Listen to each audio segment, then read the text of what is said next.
Magandang araw po mga boxing fans natin dyan. Kumusta po? Boxing update po tayo. Cuadro Alas, Januel Casimero mga idol ay bigo po kahapon sa kanyang laban. Natalo at duguan pa ang ating pangbato. Pag-usapan natin yan mga idol.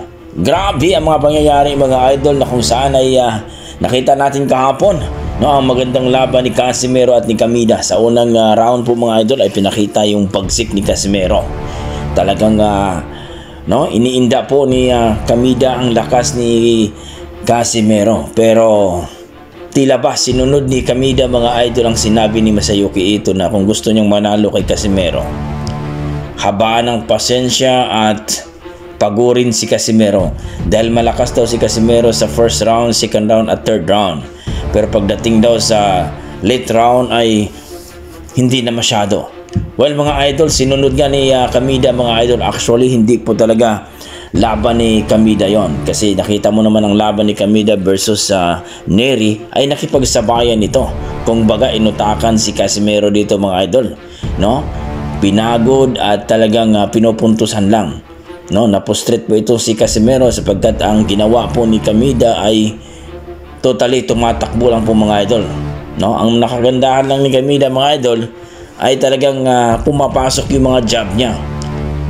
Talagang pagpasok ni Januel Casimero ay talagang nakaabang na yung jab niya, sabay alis. Kaya nakita natin dito mga idol na puntos lang. Kumbaga, unanimous decision.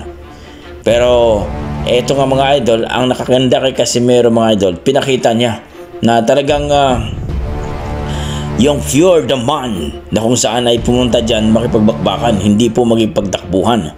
Yun ang nakagandahan kay Casimero. Ang mali lang ni Casimero ay hindi sila nakapag-adjust, na ang ginawa lang ni Kamida ay jab-jab lang sabay alis, jab-jab sabay alis. Pero sa Casimero mga idol talagang gustong makipagbakbakan. Kung baga, patayan ang gusto. Pero itong si Kamida ay talagang hindi niya ginawa. Kung baga, naging coward itong si Kamida dito mga idol. Pero alam naman natin ang boxing mga idol na ang importante ay manalo. So nagawa ng paraan ni Kamida na talunin si Casimero via puntos lang mga idol. So marami nagalit dito kaya Kamida sapagkat ang ginawa ay takbo-takbo lamang. Pero kailangan maintindihan natin mga idol sa laban pautakan talaga, hindi talaga sinasabi natin na hindi mananalo ang malakas, kundi kung mautak ka pagdating sa laban.